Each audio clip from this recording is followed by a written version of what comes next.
আরও ভয়ঙ্কর বড় মাত্রার ভূমিকম্পের ঝুঁকিতে বাংলাদেশ। যে কোনো সময়ে 8.2 থেকে 9 মাত্রার শক্তিশালী ভূমিকম্পে কেঁপে উঠতে পারে পুরো দেশ। বিশেষজ্ঞরা বলছেন, এমনটি ঘটলে মৃত্যুপুরীতে পরিণত হতে পারে রাজধানী ঢাকা। বিস্তারিত জানাচ্ছেন আরিফ হাসান। বাংলাদেশ পৃথিবীর অন্যতম দুর্যোগপ্রবণ দেশ হিসেবে পরিচিত। ঘূর্ণিঝড়, জলোচ্ছ্বাস, বন্যা ও খরার মতো প্রাকৃতিক দুর্যোগের পাশাপাশি এখন নতুন করে বাড়ছে ভূমিকম্পের সংখ্যা। সাম্প্রতিক সময়ে বিভিন্ন অঞ্চলে হালকা ও মাঝারি ধরনের কম্পন অনুভূত হলেও ইতিহাস বলছে এ ভূখণ্ডে অতীতেও বড় ধ্বংসাত্মক ভূমিকম্প সংঘটিত হয়েছে। বিশেষজ্ঞরা আশঙ্কা করছেন, বাংলাদেশের পূর্বাঞ্চল জুড়ে জমে থাকা শক্তি যে কোনো সময় 8.2 থেকে 9 মাত্রার ভূমিকম্পে রূপ নিতে পারে। আর এমনটা ঘটলে তা হবে দেশের ইতিহাসের সবচেয়ে ভয়াবহ বিপর্যয়গুলোর একটি। ভূতাত্ত্বিকভাবে বাংলাদেশ একটি অত্যন্ত জটিল অঞ্চলে অবস্থিত। দেশের উত্তরে রয়েছে ইউরেশিয়ান প্লেট, পূর্বে বার্মা মাইক্রোপ্লেট এবং বাংলাদেশ নিজে অবস্থান করছে ইন্দো অস্ট্রেলিয়ান প্লেটে। আর এই তিনটি প্লেটের সংযোগস্থল বাংলাদেশের সীমান্তের খুব কাছ দিয়ে গেছে, ফলে সংঘর্ষের হারও বেশি।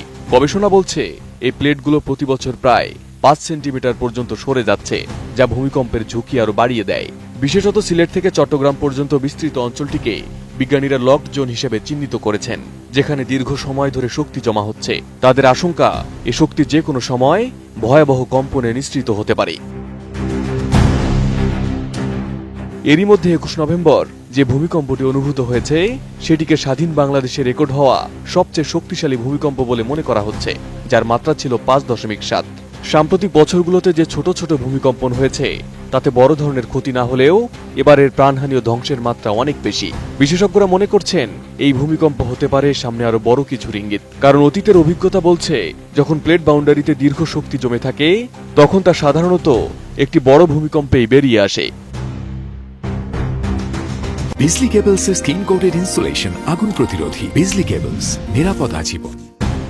জাপান, চিলি কিংবা তুরস্কের মতো দেশগুলোতে বড় ভূমিকম্প হওয়ার পর যে ধ্বংসযজ্ঞ দেখা গেছে, বাংলাদেশ সেই তুলনায় অনেক বেশি দুর্বল অবস্থানে রয়েছে।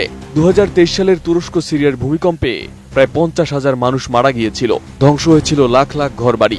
এদিকে বাংলাদেশের ভবনগুলো ভূমিকম্প সহনশীল নয়, শহরগুলো অপরিকল্পিত, আর মানুষের মধ্যে সচেতনতার অভাব রয়েছে। ফলে বড় ধরনের ভূমিকম্প এখানে কতটা ভয়াবহ হতে পারে তা অনুমান করাই কঠিন। এদিকে সবচেয়ে বেশি ঝুঁকিতে রয়েছে রাজধানী ঢাকা। বিশেষজ্ঞদের মতে, ভূমিকম্পের উৎস 50 থেকে 100 কিলোমিটার দূরে হলেও ঢাকায় সবচেয়ে বেশি ক্ষতিগ্রস্ত হবে। কারণ এই শহরটি তার ধারণ ক্ষমতার বহু বেশি মানুষকে নিয়ে দাঁড়িয়ে আছে অপরিকল্পিত অবকাঠামোর ওপর। যেসব ভবন নির্মাণে নিয়মকানুন মানা হয়নি, সংকীর্ণ রাস্তা, জনঘনত্ব, উদ্ধার সক্ষমতার সীমাবদ্ধতা, সব মিলিয়ে বড় ধরনের ভূমিকম্প হলে ঢাকার অবস্থা হতে পারে ভয়াবহ। ভূতত্ত্ববিদদের ভাষায় 8 মাত্রার ভূমিকম্প হলে ঢাকা মৃত্যুপুরীতে পরিণত হতে পারে। যদিও সরকার ভূমিকম্প মোকাবিলায় 2008 সালে সিবিএমপি প্রকল্পের আওতায় কিছু পদক্ষেপ নিয়েছিল, কিন্তু তা যথেষ্ট নয় এবং এর ধারাবাহিকতাও দেখা যায় না এখন।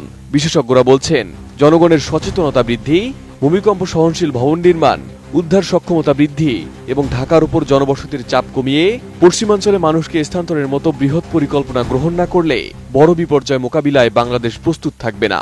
কারণ ভূমিকম্পের কোনো পূর্বাভাস নেই, তাই আগে থেকে প্রস্তুতি গ্রহণই একমাত্র পথ। Arif Hasan, ATN news.